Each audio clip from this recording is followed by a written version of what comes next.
Hello everyone, welcome to Bargain Gaming, where we can play excellent games without busting our wallets. This is episode 136 of Mountain Blade Banner. Sorry. Mountain Blade Bannerlord. I have not played this game a lot in the last couple of weeks, primarily because I'm setting up the potential for. Oh, you know what? We did not buy. Geez, we did not buy any more date fruit from Thractoray. Oh man. Okay. And they are trading with Sargot. Okay. Anyway, so what I have been doing. I haven't played this game but that much, so I'm a little rusty. And the thing is that what I've been doing is I'm setting myself up for the next game, and the next game primarily is Fallout 4. The reason is that the last time we played it, we didn't finish the game because we were given the alternative. When we side with the one faction, we have to wipe out, I think, at least two of the other factions. And I didn't like it's like there is no peaceful resolution with all.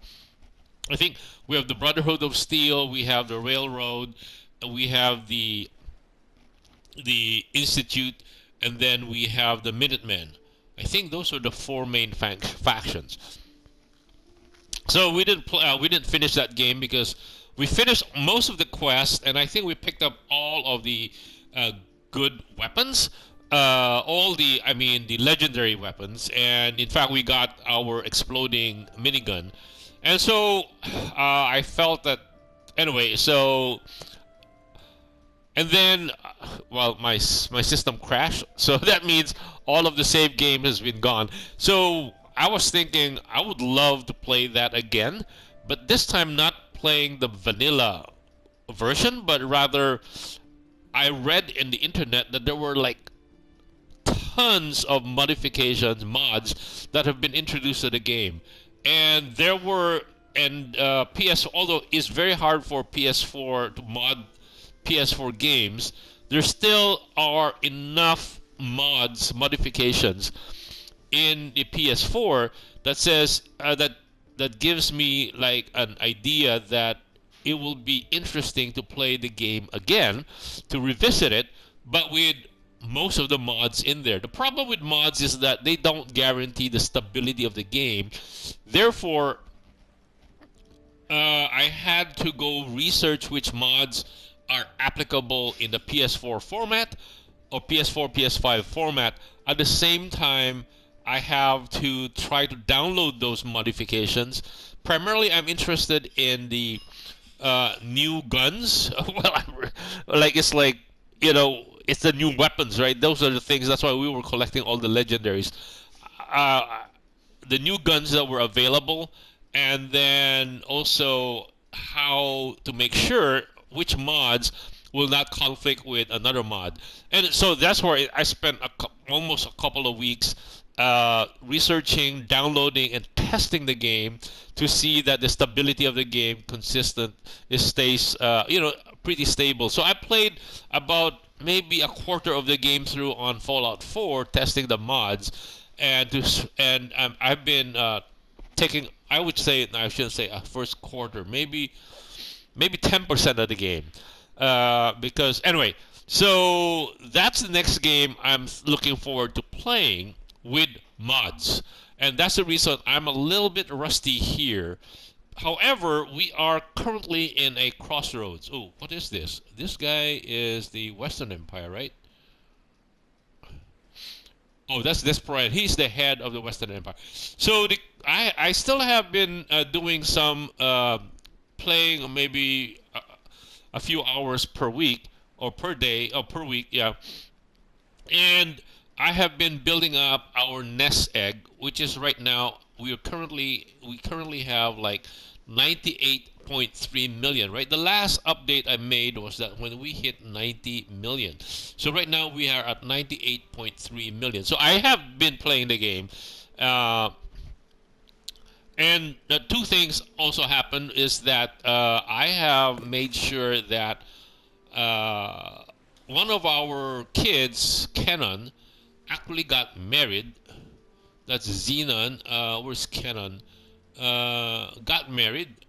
Kenon over here. That's the last guy that came of age, and he is currently 21. So came of age like at 18. So this 21 right now. So that means no, that's not Kenon. That's Vicarion. Kenon is this guy. So this guy is our kid. I think the brother of Gerta. Yeah,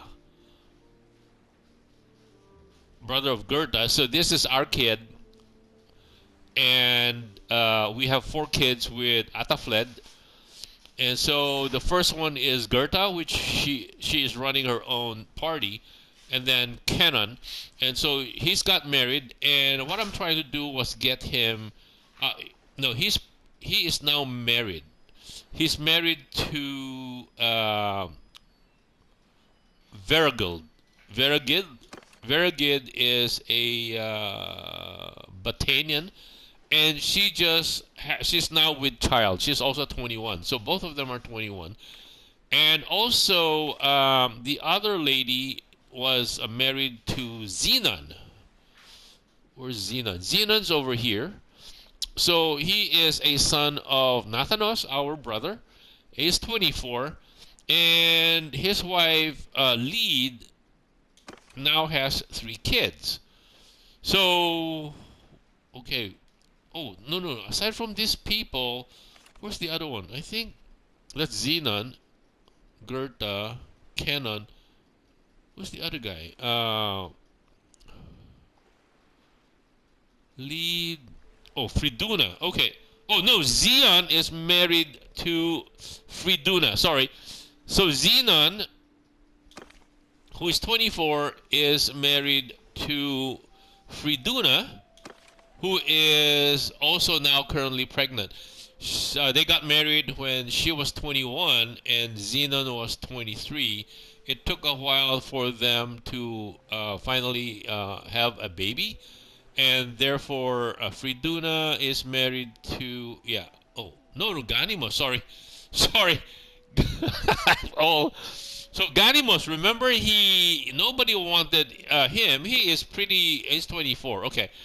So these are the people that just Xenon just got married. Ganimos just got married. Xenon already has 3 kids, right? Ganimos is older than Xenon. He's the brother of Ganimos. He's a younger brother of Ganimos, right? Yeah, Xenon's right here, right?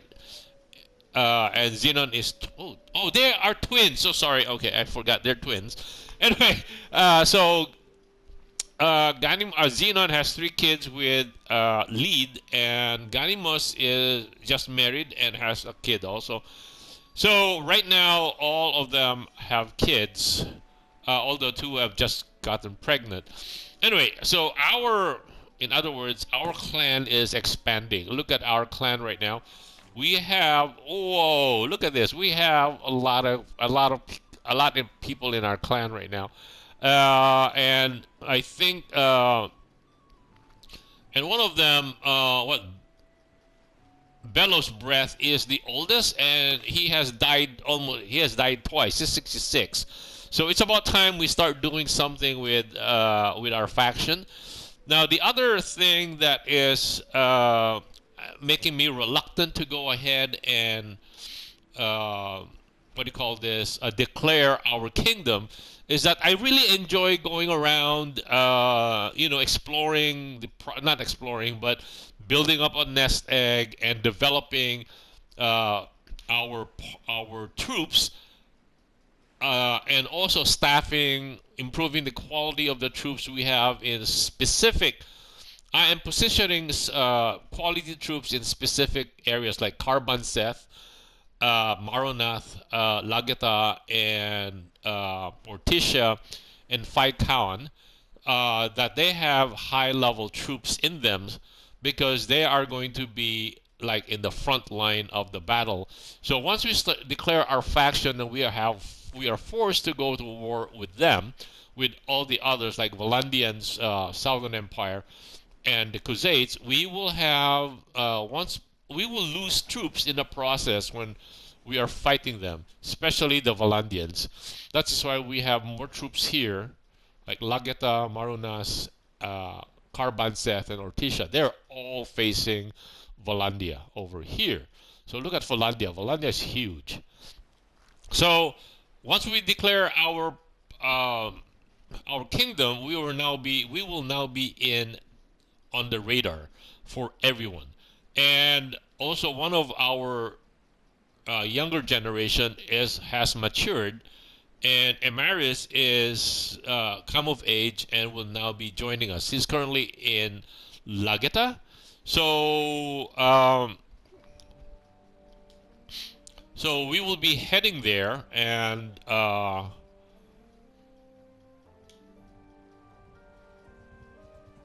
we'll be heading there, and then we will look at what our comparative strengths are compared to the other factions. Right now, right now, I think we are not too far. I think we might be on even terms with Valandia, simply because we have more garrison troops, because we control more settlements and towns, castles and towns, while Valandia controls more lords that are out there with. Hold on. Who's this? Uh, with Gerda, no, we don't want. We don't want marrying off our women folks. So we will have. So they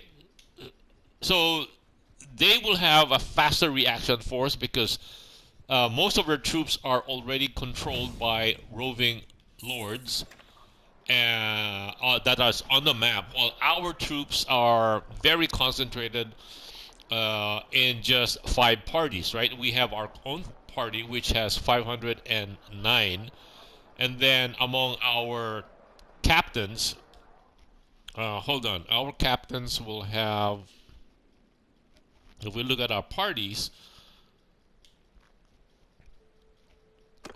again, this is assessing our strength versus the opponent. So we can have 509, and then we have about 300, almost 300 among our parties. So if we average them out, say 300, so that means that's 1200 right there, plus 500 on our party, we're talking about 1700. And once we declare our faction, we'll get, and then depending on the policies that we put in place, we will have our main party, Yal's party, will be at about 600, hopefully about 620, and all of them will gain another 40 each. So say about 350. You know, that's really easier for computation. So that means the 4 parties, sub-parties, will have a total of 1400, and then we will have 600. So we have a potential army size, if we call them all together, an army group that is 2,000 strong, right? 1,400, yeah, just under 2,000, and we should be a good threat to everyone. The problem, though, is that our income is about 110. Ooh, ouch, 108,000. Wow, wow. I think the swings are huge because the because of the 3 caravans we have out there. Sometimes they make money, sometimes they lose a lot of money. The problem, though, is that I did not configure them for trading, and that's why all their trading skills are on the low side, and that's my problem. That's my fault.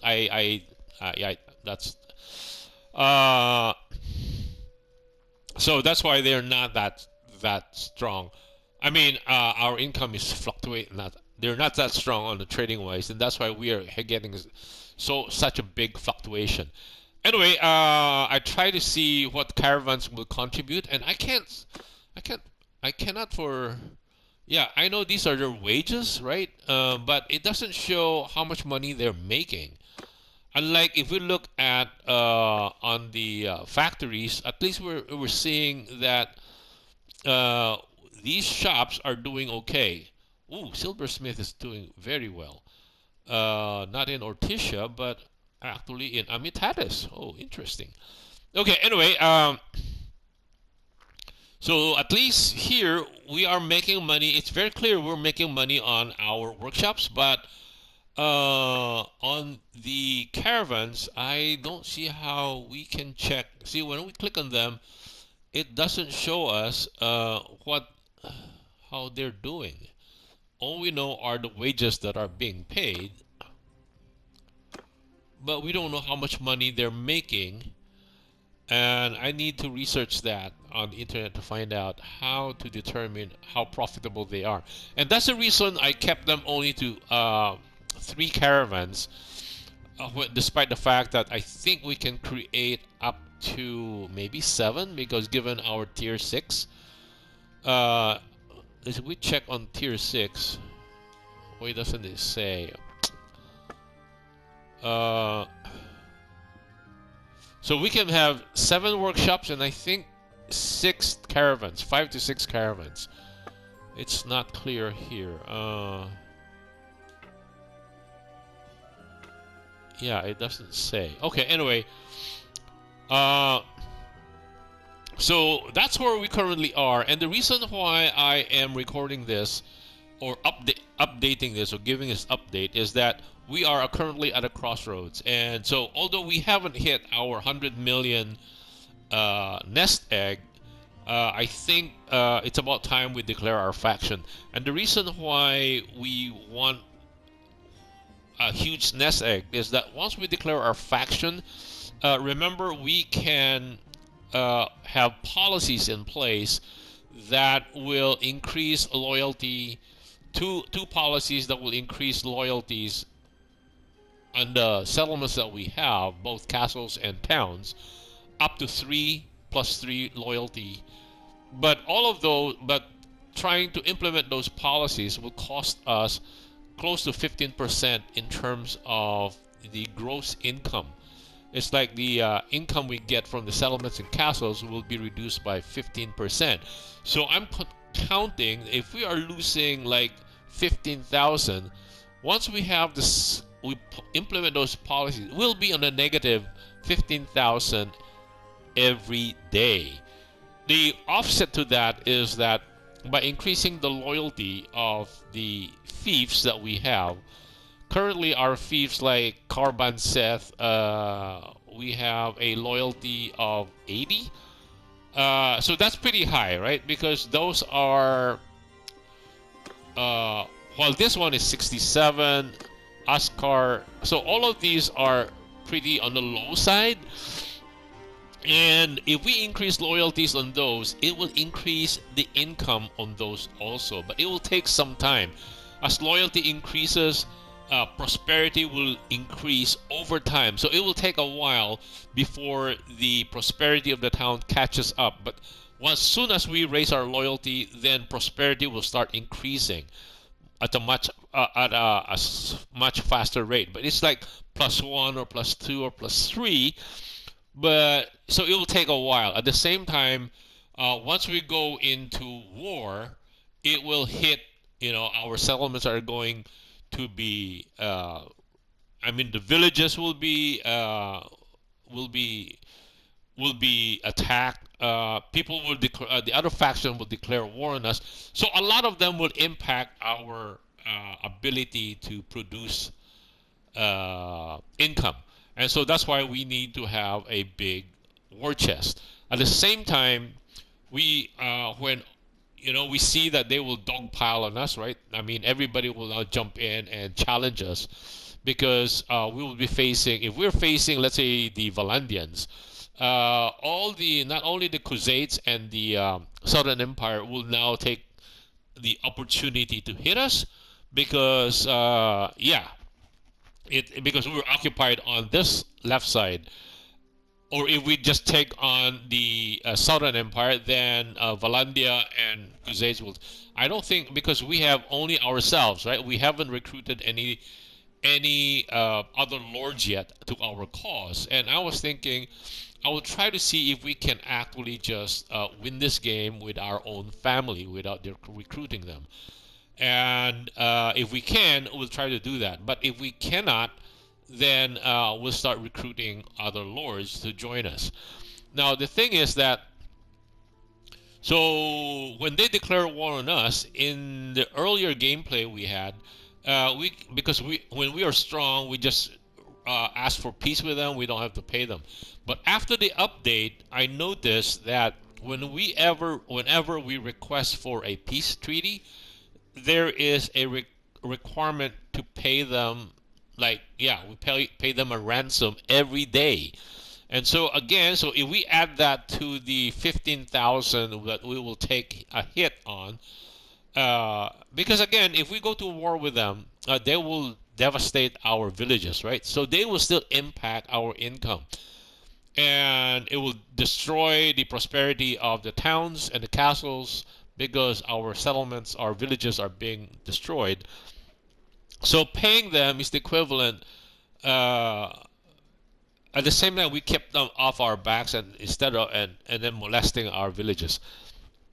So not only will the Valandians, Khuzaits, and the Southern Empire be declaring war on us, all the other smaller empires that are already done for will also declare war on us because they're taking the opportunity. They'll take a castle here, they'll take a castle there, and again they will be molesting all our villages. It's like our settlements will be villages are open for business. I mean, they're like ripe for the picking, and so they will also declare war on us, and then that's how they make money, and that's how and so that's why we'll be again, even if they're much weaker than we are. That's why I think something is a tweak. This game can be tweaked so that factions that no longer have a base of operation, be it a castle or a town, should be taken out of the game. Similar to in Warband, once the faction is done for and they don't have any control,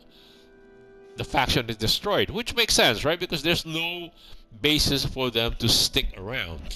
That the lords actually migrate to another. They said they left Calradia, so it should be the same here, but it's not. They don't. They did not do it here. So I think that should be implemented here, but again, that is something that is not part of the game. Anyway, so that means we still have to deal with the Azerai, the Batanians, the Western Empire, and the Northern Empire. So there are four of those guys, right?